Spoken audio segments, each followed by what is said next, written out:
What's up, guys? And this is my friend Cody, and today we decided to do a discussion about Suicide Squad. Before you went into the movie, what were you expecting? I wasn't expecting much. I actually expected this to be the worst movie of this year that I've seen, but it wasn't. That was Batman vs Superman. So Again, yeah, a little bit. Well, what did you think of the plot?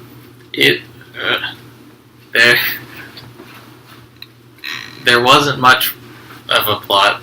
It was kind of, to me, it seemed like a bunch of scenes just kind of thrown together. The plot made about as much sense as it was very confusing, and it was just not well written. Yeah. I felt that I felt the same about the plot. That he was trying. Zack Snyder was like, I need to set up this team, but I don't know how I'm gonna do that. So he, puts something for them to fight at the end. Yeah. And so, I guess that's Zack Snyder. I guess. I haven't seen much of his stuff, but I haven't liked what I've seen. No. Okay. How about the characters? The characters were, on the whole, pretty thinly written. Really? I don't remember their names, all of them, but the Australian guy that kills people with boomerangs. Yes. Captain Boomerang. Didn't know much about him. They didn't reveal much about him. That's true. Who else? The Katana. Oh, yeah. We just know that her husband died and now she works for the U.S. government. Mm-hmm. Even someone like Harley Quinn, who's supposed to be this complex character, she's kind of just... I think they could have done stronger writing for her. I feel like Will Smith's character, Deadshot. Mm-hmm. Deadshot was well written, but yeah. I feel like he was probably the only one that was well written. Yeah, so I think so. Yeah, I feel like the trailers mainly focus on, Harley Quinn and Will Smith, and then the Joker. So we cannot forget about him. I haven't seen a lot of the animated Batman stuff with Mark Hamill as the Joker, so I can't say anything about that. But this was the worst Joker I've seen. I mean, Cesar Romero in the 1960s, like Adam West Batman. I mean, he was like this silly clown, and it fit with the style. And definitely. Then you've got Jack Nicholson, who is still silly, but he's more of a psychopath, which worked for Tim Burton. And Heath Ledger was this very dark, insane Joker, which worked for, And I guess this Joker was written almost as this kind of, unimaginative gangster. Yeah. Which, I guess kind of fit with the rest of the movie. I feel like... this punk kind of weird movie. I feel like these are supposed to be these really bad supervillains. Mm-hmm. But the height of villainy, I guess, for Ayers is gangster. For who? Ayers? David Ayers, the director. Oh, okay. I got you. But I don't know. It was just kind of... I thought that Zack Snyder had directed this. He produced it. I know that. He produced it. Okay. I felt the Joker was really just trying to be a little bit more like Heath Ledger, and because every time he would speak, that's the voice that I heard, and I don't know if their voices just sounded alike, or if it just came out that way, or he was just trying too hard. Yeah. I felt it would have been better, too, if they'd had him use an actual knife instead of a gun all the time. Right. Or just, they could just bring some other dark element. I do know that the torture scene, though, I really wish... with him and Harlan. Oh, yeah, they didn't really show much. And I was hoping they would kind of expand on that. Yeah. Just a little bit more. But anyway, so how do you feel about the actors playing their characters? For as thinly as they were written, I think the actors did a decent job. I think that Harley Quinn, is it Margaret Robbie? Am I right? I could be wrong. So, yeah, that's Margaret Robbie. Margaret Robbie? Yeah. Okay. Mm-hmm. I think she did a good job, acting the character. I think it could have been better, the writing for that character could have been better. Definitely. She did a good job. Will Smith, I mean, I think that he was kind of this like smart alecky kind of character, which I think is what they were trying to make the movie seem like. This kind of irreverent. I think he did that well. Mm-hmm. I think their biggest problems were like writing and directing. The actors did a decent job. Cara Delevingne was it the black girl? She was Enchantress. Yeah. She's a model by trade originally, so I think the role was just kind of ridiculous to start. But like I think she tried her hardest, but it was still kind of a really. Okay. I mean, yeah. Yeah. It was kind of I don't know. It was the role was just a bit. I think maybe more than it was an absurd role.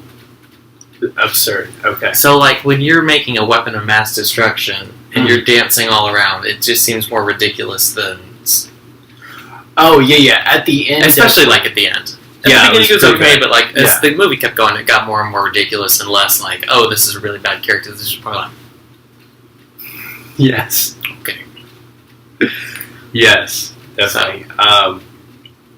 And another character we forgot, and I don't know the actor's name, but this Diablo guy.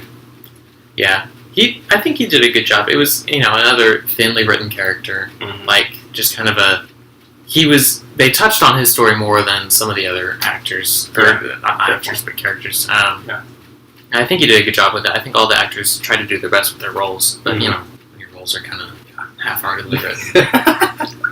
So you felt that Will Smith and Margaret Robbie probably did the best in their roles? I do. I think that given the hand that they were dealt, given their roles that were written, I think they did the best that they. Okay.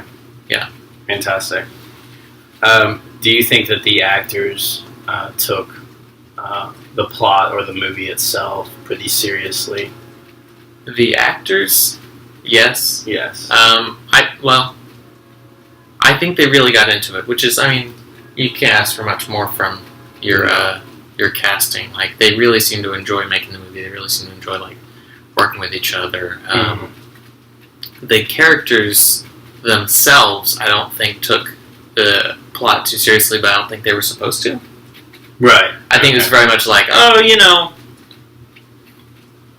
we're just doing this thing, and we're kind of... It's very, like, irreverently written movie. Right. Kind of just like, they're having fun more than it being a serious movie, which, I mean, I think was intentional. Yeah. You have the very serious Man of Steel, very serious Batman vs. Superman, so they tried to, like, swing the pendulum the opposite direction and go very, like, Yeah. So. I got you. That makes sense. How'd you feel about some of the scenes that were that you saw? The scenes were each scene on its own. They weren't bad, but like I don't think you can judge a movie based off of like piecing individual scenes together. Right. That doesn't make a story. That's true. The editing, I liked the editing, the way it was cut, the art direction. Like when the opening of the movie, it was very stylized. It was very like, here are your characters, and it was very. I liked the stylization they did. Okay. And the quick cuts and things like that. That doesn't make a movie, Right. So it doesn't. But yeah, I felt. I don't know, like when you see the trailers and then you like hear all the music and then that's like the opening scene, like all those songs. Pretty much. Yeah. Like that, classic rock or rap or something that's, it's got this kind of like badass feel, and it does kind of open with a badass feel and then it just kind of fizzles out, but Yeah, I got you. I see what you're saying. Were there any important scenes that said anything about the characters? Some of the characters, you hardly saw any scenes. Captain Boomerang, you see one scene of him robbing a bank, and you don't really get much from that. El Diablo, you see a couple scenes with him and his family, a little bit of that backstory, which like kind of helps explain his character. But like Will Smith, Deadshot, his backstory I enjoyed. Like it kind of explains like what's his motivation for what he's doing. Harley Quinn, I think that I think there could have been more. I think any person that's in an abusive relationship that like chooses to stay, and this isn't just like movie characters, this is just like people. That's a very complex person. Yeah. So I think it could have been beneficial to go more into that story or explain like why, Yeah. They did a good job explaining Will Smith's motivation. Yeah. I think they could have done a little bit more for the Harley Quinn character. Definitely. So, yeah. I feel like when it comes to the Joker and Harley Quinn, they really tried to push the love thing like a little bit more than they, I guess, should have. Yeah. Or I don't know. I feel like it just wasn't done. Or it should have been done. To where he was the abusive one and stuff like that. Right. I think they touched on it, but I don't think they quite Right. It's kind of Yeah. Just lightly sprinkle that in there. But anyway. Alright. So how did you like the camera shots? And you were talking about the beginning scenes where it was shot pretty well and stuff like that. But editing and art direction were on point, at least in the beginning. Really kind of like set the tone for what the movie should be. It would be great if they had like kept it at that level or even like exceeded it. Yeah. The camera shots themselves, they weren't bad. They were just kind of like, some of them were simple, like framing up the shot, just getting the action that you needed. Some of them were like these really complex slow motion cameras moving all around. Right. As far as individual shots go, I will say that Batman vs Superman had like a lot more exposition shots. So like one shot that people might remember well is like that very last shot. I don't know if it's the last shot, but it's Superman's casket. Yes. And like that whole funeral scene was very well like composed, and and you see like the dirt rise and things like that. Those shots weren't really in Suicide Squad, but Suicide Squad wasn't made to be that kind of movie. Right. That's more for like a drama or a serious movie or something that's a heavier tone. Where Suicide Squad is this like not lighthearted, but kind of. So artistic shots don't necessarily like make sense for that kind of story. Right. So. Right. How does it like compare to? I guess what other people would compare it to as far as The Dark Knight or Batman vs Superman or Man of Steel. Okay.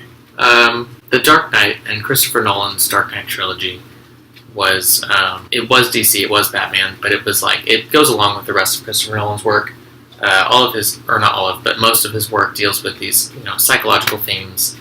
They're typically a little darker, a little more serious. Mm-hmm. So that was, obviously within his realm. Right. And I think that because of its success, mm-hmm.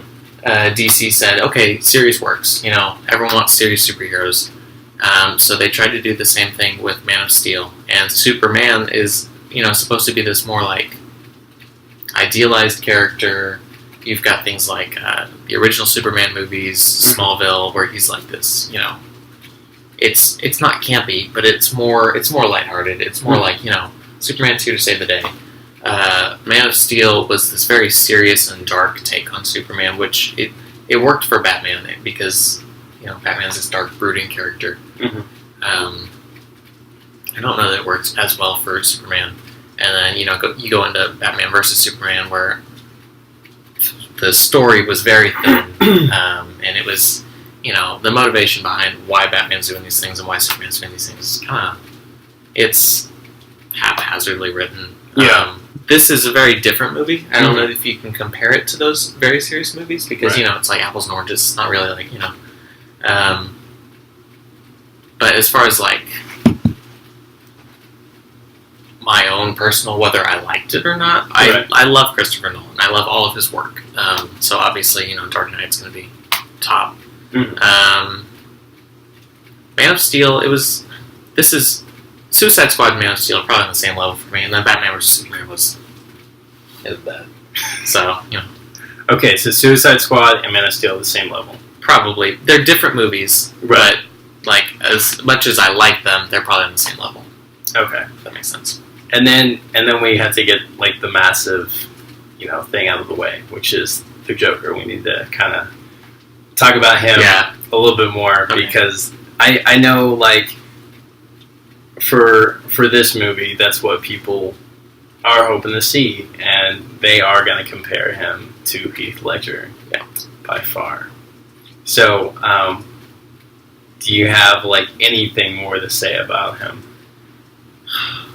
Or why he wasn't as good as Heath Ledger? Like I said, the different Jokers have had different kinds of personas. 1960s, very campy time. You look at anything back then, it was very campy. It's very like, it's Star Trek. Someone gets hit, they like overact and throw themselves across the room, rolling across the way. It's very, cheesy. And Cesar Romero was this like clown-like Joker, very silly, and it worked for that. Jack Nicholson, he's creepy. He was very silly and goofy, but it worked for the world that Tim Burton had set up. And a lot of people, think that Jack Nicholson was the best Joker. A lot of people that are millennials think that, he's the best. So, I mean, I'm not going to say whether he was or not. It's my own personal opinion. Heath Ledger comes in with this very dark, Christopher Nolan, very psychological, very, like, psychopathic. He's an agent of chaos. He says so himself. And the thing that he gets so upset about in the movie is the gangsters. They're like, you guys are so unimaginative, and you're not like who you were. Batman came in, and you guys like, you're kind of cowards, and it's all about money for you guys, and it's not about sending the message. And the ironic thing is, Jared Leto's Joker becomes what Heath Ledger's Joker hated. I know. They show him all the time, like in these scenes in these clubs, and he's just like he's a gangster. He's a mob boss. He's walking around shirtless with this big purple leather jacket on, like thinking he's like the coolest guy. Which, I mean, that's fine, but I don't think that's the Joker. Right. The Joker's supposed to be this crazy, insane character, and honestly, Harley Quinn seemed more insane than the Joker, which isn't necessarily bad, but like I don't know. Didn't Jared Leto say that he thinks like the Joker is this misunderstood, character? The Joker isn't misunderstood. He's crazy. He's supposed to be insane. Yeah. And I think they were trying to push for this like love story with Harley Quinn, but it doesn't go well. When your Joker becomes a love-struck gangster, I think you lose that original character. Of who the Joker's supposed to be. So. You said that all the previous Jokers worked for their movie. Does this Joker work for this movie? Yeah. I mean, as much as I don't like the Joker, I also don't like this movie as much. It's, I think that for David Ayer's, the pinnacle of supervillainy is being a gangster. It's unimaginative. It's just kind of like, that's... Because, the Joker's supposed to be this, like, big, badass villain, but all he is this gangster, and they do the same thing for, like, El Diablo, and when, I don't know if you can give away too many spoilers, but, like, the woman that is heading the Suicide Squad, I can't remember her name, but, like, she's the one who put it all in charge. Yeah. She's, like, in one of the scenes has a gun and, like, shoots a couple people, and someone's like, oh, that's gangster, like, that's supposed to be a compliment, that's the... biggest badass thing. Yeah, Will Smith, Yeah, Will Smith says that. So, for the Joker to be, this gangster, it does work for this movie. I don't think that that's what these characters were intended to be. I don't think that that's, like, if you think the biggest, baddest supervillains, right, they're a little bit more, because it's comic books. Right. It's supposed to be more imaginative, more, definitely insane, crazy, over the top. So... Well, what do you say about putting I can't remember her name, but the black girl against the actual against this Joker in the film? They never interact. They don't. But I'm saying, if they were to, who would be the craziest? Who would win or whatever? The craziest, or the most sociopathic. Most sociopathic, they're very different types of characters. Joker is just kind of this like out in the open. I'm very publicly bad. I'll shoot people in the club when everyone's watching.